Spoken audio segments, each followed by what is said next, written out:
Entonces, el segundo momento que ustedes han pedido es lo que se llaman los vasos sagrados. Vasos sagrados, no son cualquiera, ¿ya? Entonces, yo aquí voy a hablar de los vasos sagrados que se utilizan en la celebración de los sacramentos, principalmente en los sacramentos, el sacramento de la Eucaristía.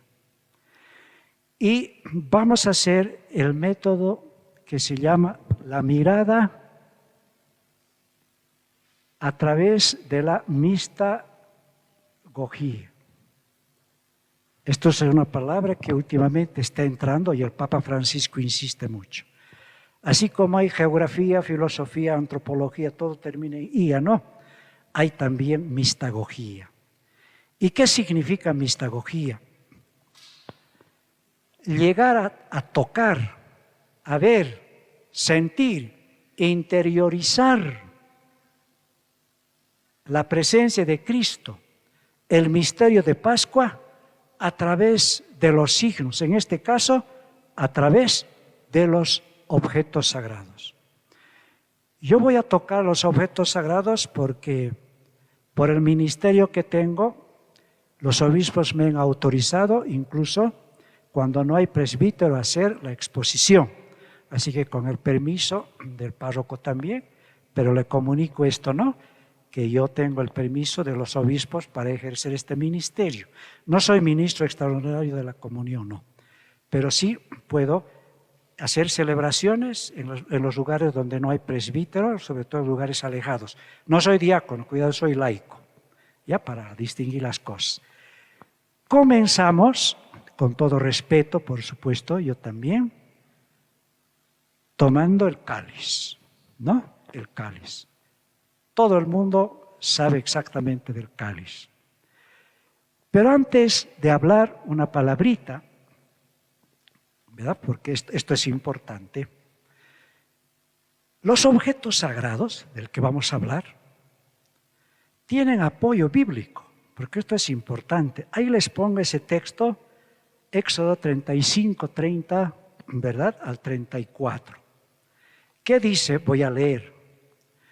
Moisés dijo a los hijos de Israel, miren, Yahvé ha designado a Bezalel, este nombre un poco conocido, hijo de Uri, hijo de Hur, de la tribu de Judá, y le ha llenado del Espíritu de Dios, confiriéndole habilidad, pericia y experiencia en toda clase de trabajos, para concebir y realizar proyectos en oro, plata y bronce, para labrar piedras en engaste, tallar la madera y ejecutar cualquier otra labor de artesanía.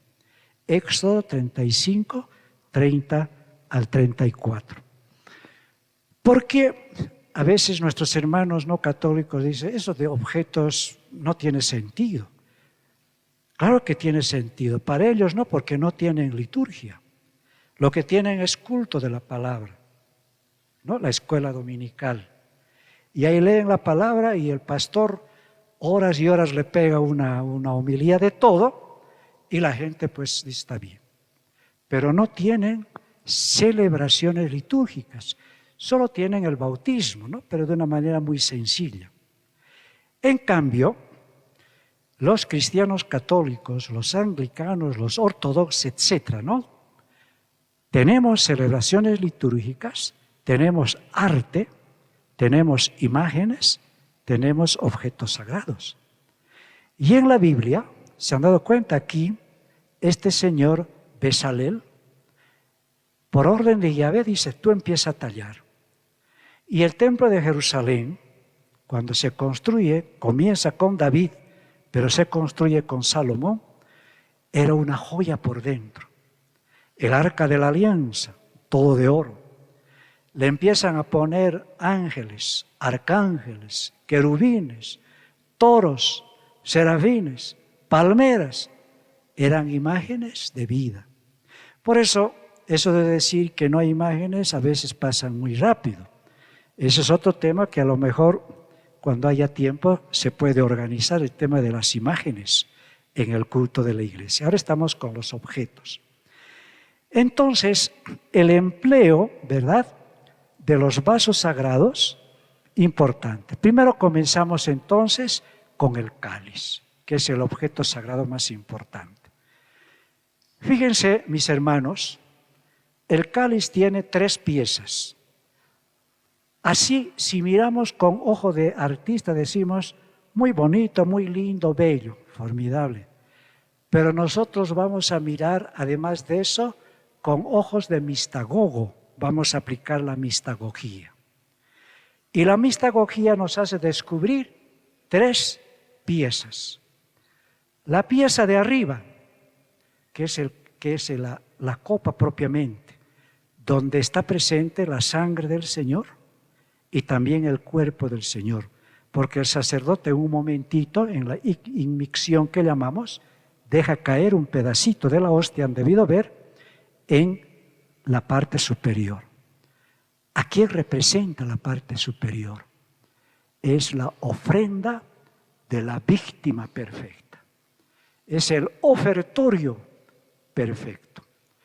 En la Eucaristía, el ofrecimiento del pan y del vino no se llama ofertorio, se llama rito de ofrendas, porque ahí nosotros llevamos el trabajo del ser humano, el pan y el vino. No podemos llevar el agua porque el agua nos la da Dios.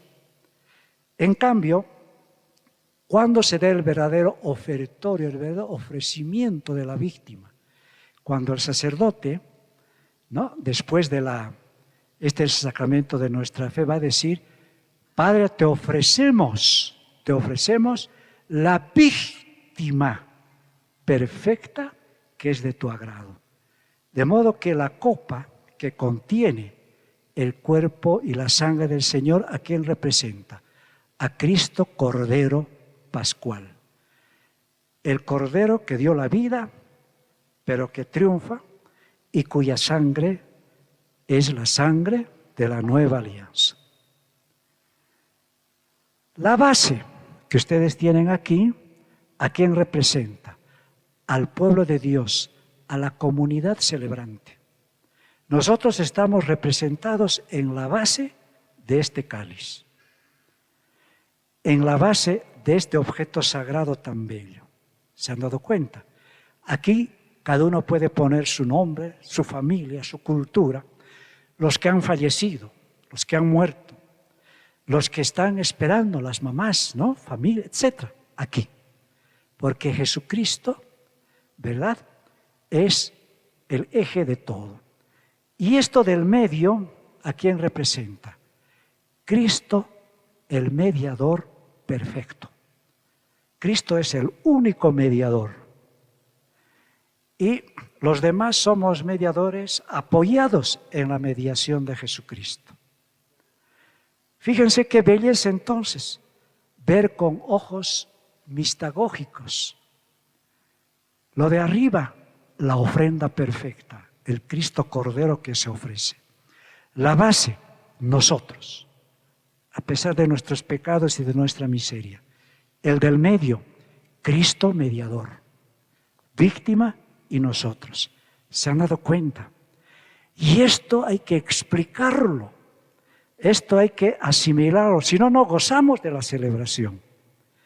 El artista dirá, qué bonito. Y por eso, mis hermanos, por dentro, como pide la misma Iglesia, tiene que ser pues de metal fino, de oro. No puede ser un material poroso, donde la sangre de Cristo, por ejemplo, quede. Absolutamente tiene que ser puro. Y alguien dirá, pero ¿por qué un objeto tan de lujo con una iglesia que también habla de pobres, etcétera? Les cuento una anécdota de un gran amigo mío que se llama el padre Santiago Monast, un gran sacerdote oblato que trabajó mucho tiempo en Carangas, Oruro. Tenía un cáliz de este tamaño enorme, de oro, diamantes y todo. Y le dijeron, padre, pero usted es pobre. Dice, sí, yo soy pobre, pero la celebración para representar a Cristo merece lo mejor. Y tenía ese cáliz.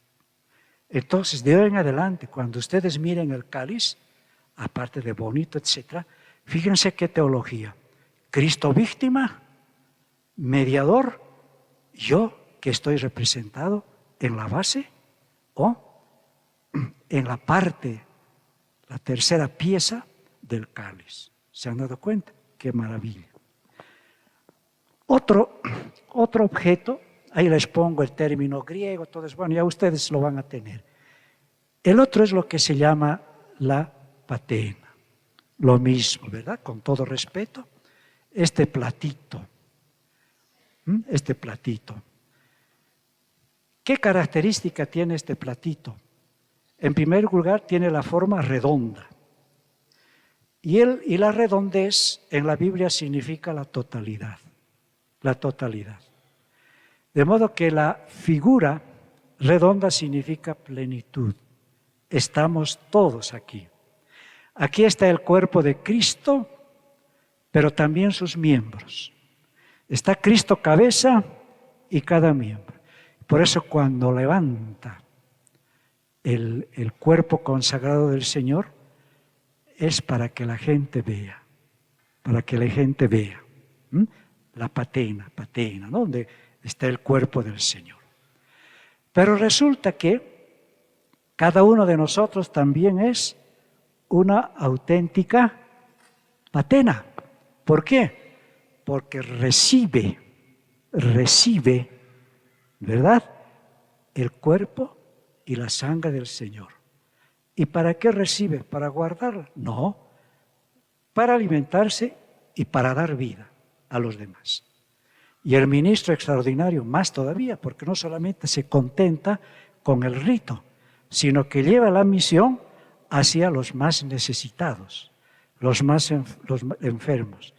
Y fíjense, están ganando la salvación, porque según Mateo 25, ¿quiénes se salvan? Estuve enfermo, me visitaste. Estuve en la cárcel, viniste a verme. Estuve desnudo, me vestiste, etc. ¿Cuándo, Señor, te hemos hecho esto? Cuando lo hicieron con uno de mis hermanos. Y por tanto, entren al reino reservado para ustedes. ¡Qué maravilla! Les tenemos envidia a los que han sido elegidos ministros extraordinarios de la comunión, porque con su ministerio en la celebración y fuera de la celebración están cumpliendo la obra de misericordia la más grande, que es llevar a Cristo a los más pequeños, a los más vulnerables, a los más necesitados, a los marginados, a los arrinconados, a los descartados de la sociedad, como dice el Papa Francisco. Y hoy en día, ¿verdad? Como a veces las hostias ahora son grandes, para que la gente vea, ¿no es cierto? Y grandes fabrican las hermanitas de Concepción allá cerca de la Plaza Uyuni. También los franciscanos ya hacen competencia ahí en la Basílica. Cuando estaba el padre Ben-Hur, mi amigo, ahora que está en Roma estudiando, pues iba y me regalaba. Ahora ya hay que hablar un poquito más, ¿no? ¿Para qué y todo? Porque tienen que preguntar para qué quiere, no es así nomás, ¿no? Porque es la especie del sacramento que más adelante se va a convertir en el cuerpo y la sangre del Señor. Fíjense, somos también patenas, se van dando cuenta cómo es mirar mistagógicamente estos objetos sagrados. Que alguien me diga, eso es idolatría, es para lo que dice el Señor, atarle una piedra que mueven los burros, ¿no?, del molino, y que lo echen en el Titicaca porque no merece vivir, pues. Es una ignorancia tremenda. ¿Cómo va a ser idolatría descubrir e interpretar en estos objetos sagrados que están en contacto con el cuerpo del Señor una cosa idolátrica? No, más bien me ayudan a descubrir la teología y el mensaje bíblico celebrativo que contienen estos objetos. Después tenemos el copón. Ya saben que el copón significa una copa grande, donde se guarda, pues, la Santa Reserva, dentro, las hostias consagradas. Fíjense, la estructura es casi la misma del cáliz, solo que no tiene la parte de arriba abierta como copa en ofrecimiento, sino que tiene una abertura cerrada y una tapita. Pero tiene la base, que sigue representando al pueblo, y lo del medio sigue representando a Cristo mediador. Pero arriba está la diferencia. ¿Por qué? Porque ahí está Cristo como presente, como el Emmanuel, Dios con nosotros. Y está en el sagrario, pero no está allí solito. A veces, cuando yo hice la primera comunión, mi catequista me enseñó un canto bonito que a veces todavía se entona. Vamos, niños, al sagrario, que Jesús llorando está. Pero allí viendo a los niños, qué contento se pondrá. Si así describen al Cristo presente en el sagrario, en el copón, están equivocados. Porque Jesús ahí, primero, no está encerrado. Jesús está presente, es el Emmanuel. No está llorando, es el resucitado que quiere, nos está esperando cuando queramos. ¿Se han dado cuenta? Es como María de Betania. Nos hemos de poner a los pies de Cristo para escuchar, o como Marta de Betania, dedicar mi vida para que este Cristo sea comunicado a todos. ¡Qué maravilla! Y cuando tomen esto en las manos, en cualquier momento, incluso repartir, no se olviden. Esto representa al Cristo Emmanuel que se ha de comunicar en el sacramento de la Eucaristía a los demás. Porque la Eucaristía es para la comunidad, no es para Cristo. Cristo no necesita quedarse en la Eucaristía para autocontemplarse. Cristo no es ningún narciso. Cristo es el que da la vida, el que se entrega, ¿no? Por eso dijo, el que come de este pan vivirá para siempre. Otro que tenemos propiamente, ¿verdad? ¿Verdad? Es otro estilo de patena, ya de patena.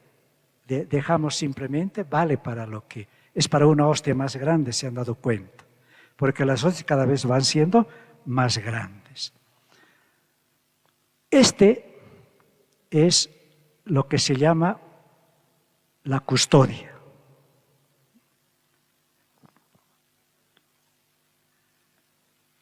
Se llama custodia cuando la empleamos para la procesión. En Corpus Christi es la custodia. ¿Por qué la custodia? Porque guarda el sacramento más grande que es el cuerpo de Cristo. Y se han dado cuenta, aparecen las tres partes. En la parte de arriba es Cristo, pero ahora como la luz del mundo, por eso van a ver en las custodias siempre esta luz que sale, que refleja, que brilla para los demás. Jesús había dicho, yo soy la luz del mundo, Juan 14 y Juan 8, yo soy la luz del mundo. Y en Mateo 5 nos ha dicho, ustedes son la luz del mundo. De modo que el Cristo que está ahí, representado por la luz, es que se ha de expandir. Y los ministros extraordinarios están con su ministerio, ¿no?, en esta tarea de dar a conocer Cristo, Eucaristía, etc. Está la base y está la mediación. ¿Se han dado cuenta que los objetos tienen muchas cosas en común? Se llama custodia. Antiguamente, sobre todo a partir del año 1300, incluso 1250, etc., la devoción al Santísimo Sacramento por las calles se hizo solemne. Por eso vendrá la gran fiesta de Corpus Christi. En Corpus Christi, ¿qué es lo que se destaca? La presencia real de Cristo en la Eucaristía. Presencia real de Cristo en la Eucaristía. Por eso se exhibe en público la custodia. Si ustedes van a Tarata, en el convento de los franciscanos, van a ver una custodia de este tamaño. Es el gemelo que hay en España, en Toledo. Solo hay esas dos custodias. Cuidan, así de este tamaño. Imagínense esas procesiones de aquella época. Eran en carros, todavía ahora hay esa solemnidad. Y por eso, junto a este vaso sagrado, había un traje que se llama la capa pluvial. Ustedes han debido ver, ¿verdad? Se pone el padre. Porque antes iba por las procesiones, por las calles y a veces llovía. Entonces, para que el celebrante no se mojara, llevaba como impermeable la capa. Por eso se llama capa que protege la lluvia, capa pluvial. Y ahora todavía se usa, ¿verdad? Pero en otros momentos, como en la procesión de Domingo de Ramos, etc. Es una maravilla. O cuando hay la adoración al Santísimo. Fíjense, porque la capa está representando ¿qué cosa? Este Cristo tiene que ser mostrado. Por eso en la adoración del Santísimo, el sacerdote, además se pone un pañito que se llama el paño humeral o el hombro, de ahí levanta y nos muestra. Y nosotros adoramos, porque es la fiesta del Corpus Christi. En la fiesta del Corpus Christi es creer y acentuar la presencia real de Cristo en la Eucaristía. ¿Y el Jueves Santo qué es? El Jueves Santo es la fiesta de la institución del sacramento de la Eucaristía, del sacerdocio, del mandamiento, del amor, del diaconado, pero sobre todo de la institución de la Sagrada Eucaristía. Las dos fiestas se complementan. La de Jueves Santo es la base, porque Jesucristo, que usó el cáliz, la copa, se van dando cuenta, ahora ya voy yendo a Jesús, ¿verdad? Después redondearé. Utilizó en la última cena y ahí instituyó la Sagrada Eucaristía. Y cuando celebramos el Jueves Santo. Pero se han dado cuenta que el Jueves Santo hay el traslado. ¿Y cómo traslada? Sea un copón, lo que sea, y lleva al sagrario. ¿Por qué? Porque ahí vamos a adorar y dar gracias a Dios por su amor. Y hay una devoción popular que se llama las 7 visitas a los altares. La gente llama monumentos, pero monumento suena un poco a cementerio, ¿no? Monumento a los excombatientes, monumento tal. Entonces, mejor llamar 7 altares dedicados a Cristo Eucaristía. Una maravilla.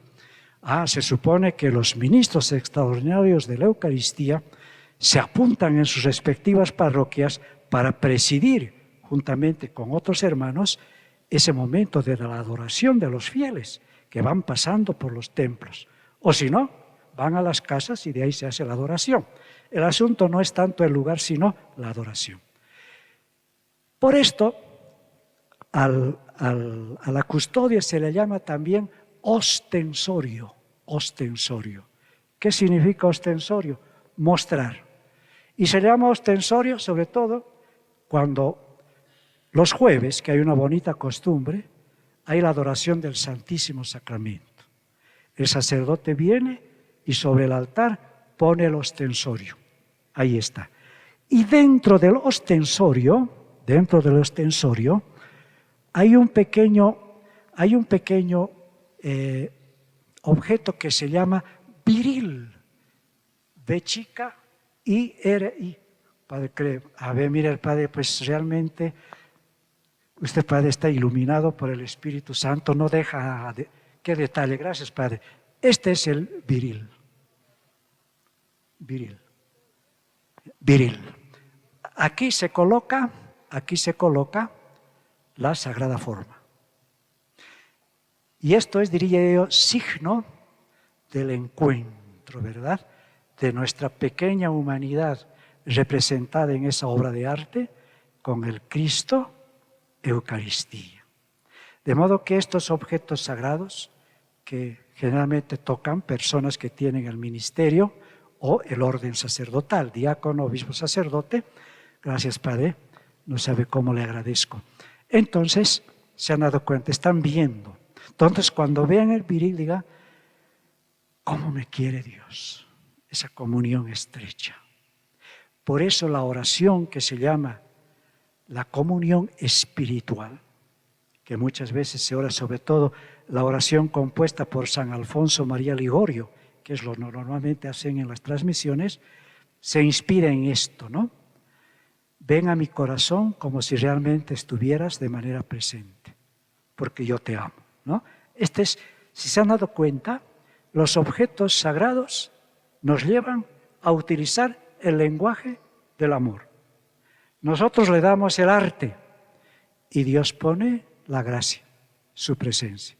Nosotros le ofrecemos nuestra orfebrería y Él viene y bendice. Por esto, ya entramos en la parte final, están lo que se llaman las crismeras. Claro, aquí el Padre ha traído las que se hacen en los lugares pequeños, ¿no? Pero después ya voy a mostrar, no se preocupen. Crismeras son los vasos donde están los óleos. ¿Y cuándo se consagran los 3 óleos? En la misa de la mañana del Jueves Santo, que se llama la misa crismal. ¿Por qué se llama crismal? Porque allí se consagran los óleos y entre ellos el crisma. Y el único que puede consagrar esto es el obispo. Aquí no hay, diría yo, permiso que el obispo diga, hermano mío párroco, tú haz. No, tiene que ser siempre un obispo. Lo que no pasa con el sacramento de la confirmación, puede hacer un sacerdote con autorización del obispo, ¿no? Pero esto pertenece solamente al obispo, como presidir la misa crismal solamente al obispo. Y en esa misa ocurren cosas muy interesantes. En primer lugar, es el día del sacerdote. Ese día hay que abrazar a nuestro queridísimo capellán, párroco, hay que apapacharlo, porque realmente, gracias a su consagración, lo que digo de él, digo también de los demás, gracias a su consagración tenemos Eucaristía. Tenemos Eucaristía. Gracias a su consagración podemos celebrar los sacramentos. Gracias a su consagración, el Cristo se nos da en el pan y el vino. Se van dando cuenta qué grande es. Esto es importante. Y ese día entonces renuevan su servicio al pueblo de Dios. Dicen, renuevo mis votos de pobreza, castidad y obediencia. Son programas de vida, no son tanto leyes, son programas de entrega total. Y nosotros hay que quererlos, hay que apreciarlos, hay que amarlos, hay que cuidarlos a los presbíteros. Porque fíjense, sin el presbítero pues no tendríamos esta vida litúrgica. Es verdad que hay carencia actualmente de vocaciones, pero Dios va a proveer, estoy seguro, no puede dejar. Entonces lo que hace es estar orando. Entonces ese día se consagran pues 3 óleos. El óleo de los catecúmenos. ¿Quiénes son los catecúmenos? Los que de 18 años en adelante se preparan a recibir los 3 sacramentos, bautismo, confirmación, Eucaristía, en la noche de Pascua, después de un largo proceso. Los obispos actualmente han dicho mínimo 1 año y pico, porque eso de cristianos con 2 charlitas de bautismo no vale la pena. Van allá, el evangélico le convence con una macana, adelante Jehová va predicando ahí. Es que no ha sido formado, le ha faltado la catequesis catecumenal. Entonces, un óleo va para eso. El otro es el de los enfermos. ¿Por qué tanto amor por los enfermos? Es que el enfermo está viviendo un momento muy particular donde descubre su fragilidad y se une con mayor espontaneidad a la cruz de Jesucristo.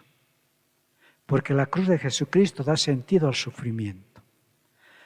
Dios no nos prueba con cruces, porque esa es una idea falsa. Dios lo que prohíbe es que nosotros pongamos cruces sobre los demás. La cruz de mi mal carácter, la cruz de mis complejos, la cruz de mi autoridad. Aquí mando yo, ¿no? Esas cruces, la cruz del dictador, esas cruces no son cruces, son opresiones. Pero las cruces que aparecen en la vida, una enfermedad, etc., las asumimos y las unimos a la cruz de Cristo, que tiene sentido porque nos hace vivir la etapa anterior a la Pascua. Cristo resucitó, pero pasando por la muerte. Entonces el segundo óleo es para los enfermos. Y el tercer óleo se llama el crisma. Crisma es en relación a Cristo ungido. ¿Para qué sirve? Para los bautismos, para la confirmación, para el sacramento del orden. Sirve también para la bendición de los objetos sagrados, de los altares, etc. Y aquí están, ¿verdad? Están en pequeñito, porque el obispo bendice pues en grandes. Porque de ahí va a repartir a todas las parroquias. Y si no hubiera tantos rateritos, lastimosamente hay, ¿no? Estos objetos deberían estar en el baptisterio, lugar donde se bautiza, junto al cirio pascual. Pero hay que cuidar, porque a veces hay gente que dice, yo voy a llevar esto y usa para brujerías, etc. Entonces hay que cuidar. Y aquí entonces el padre, como es cuidadoso, están aquí en un cofrecito de joyero realmente, los tres óleos, llenos de perfume, ¿ya? Perfume. Estos también son objetos sagrados. En conclusión, todo esto se inspira en Jesús, que en la última cena sobre todo utilizó el cáliz, utilizó los gestos para llevar adelante su presencia. Y el otro, antes de, por supuesto, no me estaba olvidando, sino me estaba distrayendo, es que cosas tan lindas, esto que deben conocer los ministros extraordinarios, es el píxide, ¿no? El píxide o el portaviáticos. Aquí llevan la forma sagrada del cuerpo del Señor, los ministros extraordinarios, y lo llevan, incluso algunos llevan con un cordoncito bonito junto al corazón, el píxide o el portaviáticos, ¿no? Ahí está. Ese es el objeto más valioso y particular para el ministro extraordinario de la comunión, porque ahí lleva el cuerpo del Señor. ¿Y cómo lleva? Por las calles, nadie sabe, y ahí junto al corazón lleva. ¿Y cómo ha de llevar? Pues tiene que saberse algunos textos del Salmo o algunos textitos de la Biblia. Tú eres el pan de vida, tú eres la resurrección. Señor, danos siempre de este pan. ¿A quién iremos si tú tienes palabras de vida eterna? Si no te acuerdas, Cordero de Dios, que quitas el pecado del mundo. Dichosos, en fin, frases como jaculatoria va llevando el ministro para cumplir. Entonces no vas a ir silbando al viento, porque eso es un andar profano. Tú en este momento eres mistagogo. En tu cuerpo, en tu ministerio, las familias, los fieles que van a participar en la recepción del sacramento, fuera de la celebración o en la celebración, tienen que descubrir a Cristo presente. Por eso, ¿cómo termina este apunte? Nosotros llevamos este tesoro en vasos de barro. Somos vasos de barro, pero llevamos el tesoro de Cristo que nos convierte realmente en presencia suya, que habla, que camina, que ama. Esto es lo que he querido ofrecerles con cariño en este ciclo de charlas sobre los dos temitas importantes que han pedido: el año litúrgico y los vasos sagrados. No he hablado de los utensilios sagrados que tienen relación con esto. No he hablado de vinajeras, no he hablado del turiferario, no he hablado de otras cosas, porque eso ya son objetos de ayuda. Esto es lo más grande que está en relación directa con el sacramento. Gracias por su paciencia, espero no haberles cansado.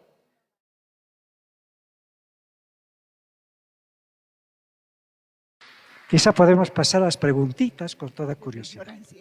En el anterior tema hemos visto que Emmanuel significa Dios con nosotros. Y pues ahora, ¿qué pasa con los nombres de Jesús, Jesucristo y Cristo? Traducción de cómo, porque nos estamos refiriendo a la misma persona. A ver, no le he entendido la última partecita, hermana. Les decía, Emmanuel quiere decir Dios con nosotros. Sí. ¿Qué pasa con los nombres de Jesús, Jesucristo y Cristo? Ya. Porque se les está dando a la misma persona. Bien, vamos a dar. Bueno, la pregunta es muy importante. Cuando una persona es importante y muy querida, le damos cantidad de nombres, porque como salen del corazón y de la fe, nunca se agota. Por eso a Dios, empezaremos por el Antiguo Testamento. Abraham, que adoraba a muchos dioses antes de encontrarse con el Dios verdadero. Esto es lo que dice Josué 24, ¿no? Adoraba a muchos dioses, se encuentra con el Dios verdadero y ¿qué nombre le da? Shaddai. Shaddai significa caminas conmigo, tú estás en la altura y yo estoy abajo. Bueno. Viene otro patriarca, Isaac. Isaac, ¿por qué era conocido? Porque sabía el secreto dónde encontrar agua en el desierto. Entonces, ¿qué nombre le va a dar Isaac? Tú eres el Pejás, ese eres el padrino, el Pejás, el padrino. Qué bonito nombre. Dios es mi padrino.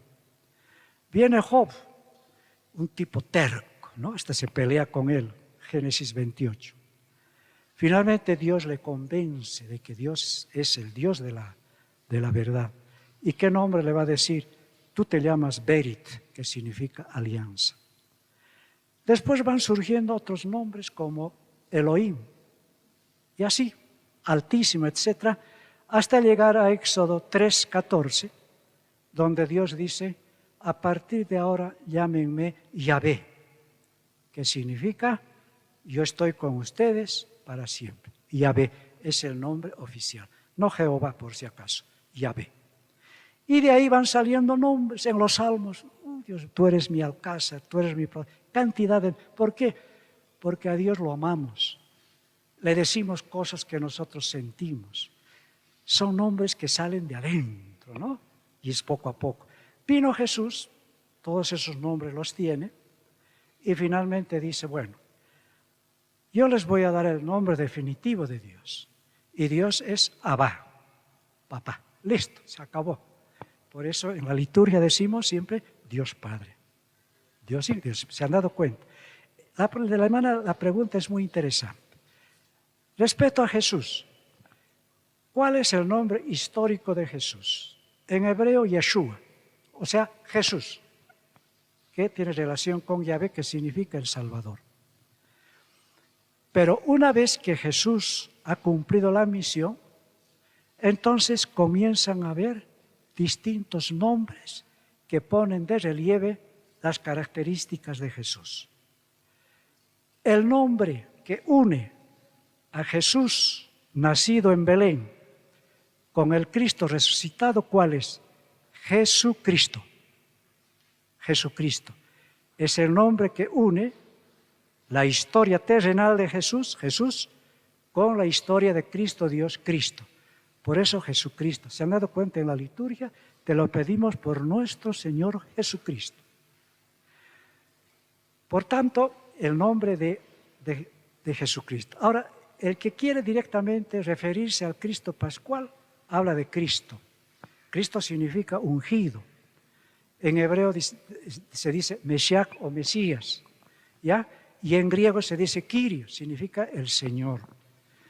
A Jesús se le llama también el Verbo encarnado, palabra eterna, el Logos eterno, el Hijo de Dios. Para destacar su función en la tierra se le llama, Jesús se llamaba yo soy hijo de hombre. ¿Qué significa hijo de hombre? El nombre ha sido tomado del capítulo 7 del libro de Daniel. Capítulo 7 del libro de Daniel. ¿Qué vio Daniel? Junto al Dios de la eternidad, vio a alguien sentado como hijo de hombre, a quien Dios le dio el poder de juzgar a vivos y muertos. ¿Quién es este que tiene el poder de juzgar a vivos y muertos? Jesucristo. Y por eso a Jesucristo se da también el nombre de Hijo de Hombre.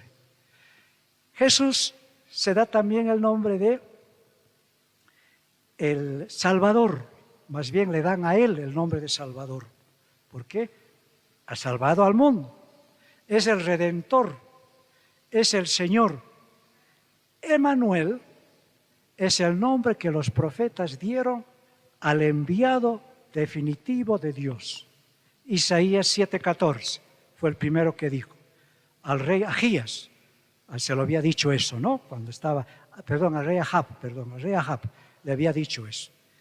Entonces, cuando decimos Jesucristo es el Emmanuel, nos estamos refiriendo a esa expresión que los profetas dieron a Jesús.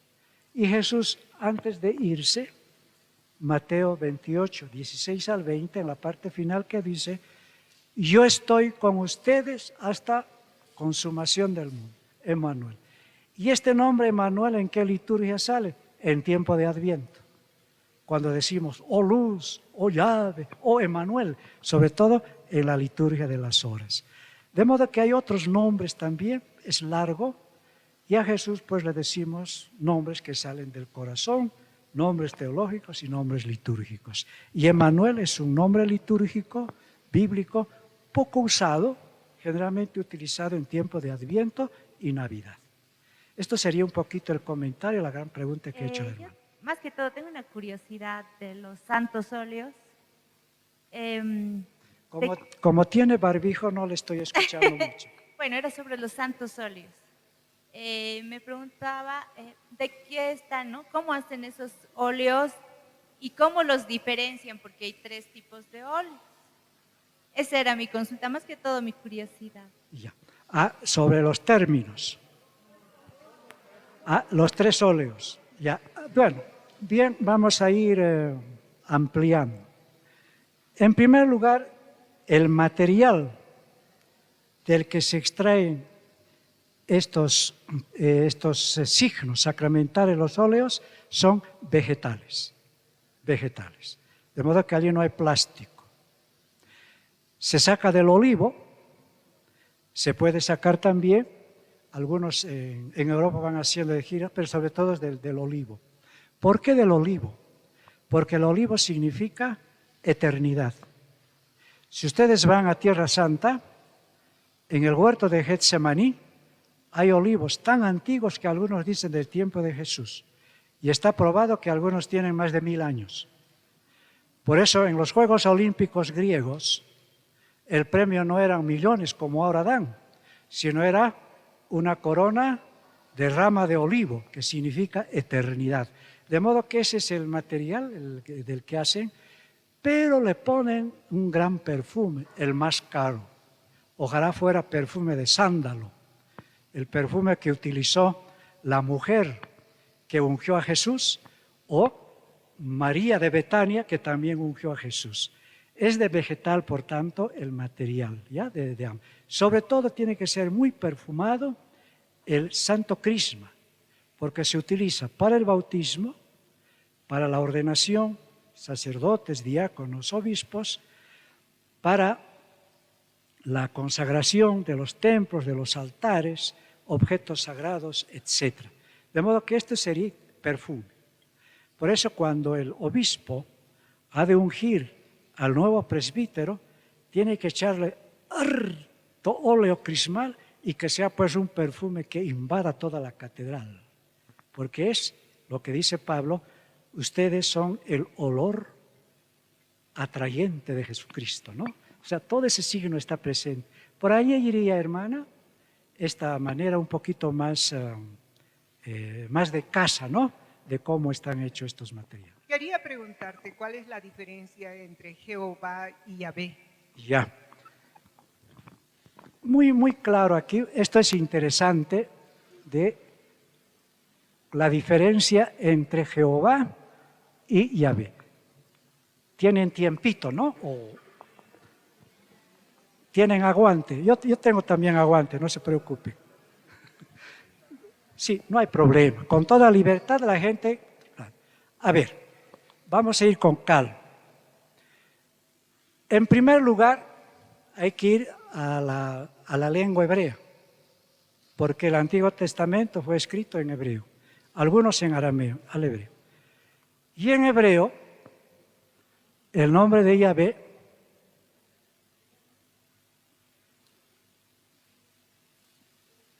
son estas 4 letras. Yod, He, Waw, He. Poniendo en castellano, porque se lee de derecha a izquierda, entonces este sería H, W, H. Lo ponemos en castellano, entonces H, Y, H, W, H. Pero no leemos nosotros solamente consonantes, porque usamos consonantes y vocales, ¿no es cierto? Las vocales son A, E, I, O, U. No hay una palabra en que no combinemos todas las otras letras con la letra A, E, I, O, U. Así escriben, y esto es lo que se llama el tetrasagrado, las 4 letras sagradas. Era impronunciable.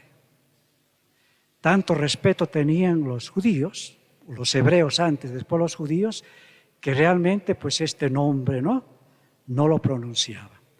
Sobre todo a partir del año 725 antes de Cristo, cuando fue invadido primero por los asirios y más tarde en el 587 antes de Cristo por los babilonios. Fueron invadidos. ¿Y qué hicieron estos imperios? Lo que hicieron fue tratar de apoderarse de los objetos sagrados y de los dioses para llevarlos como trofeo a sus imperios. Por eso, la Torre de Babel, que ustedes leen, ¿verdad?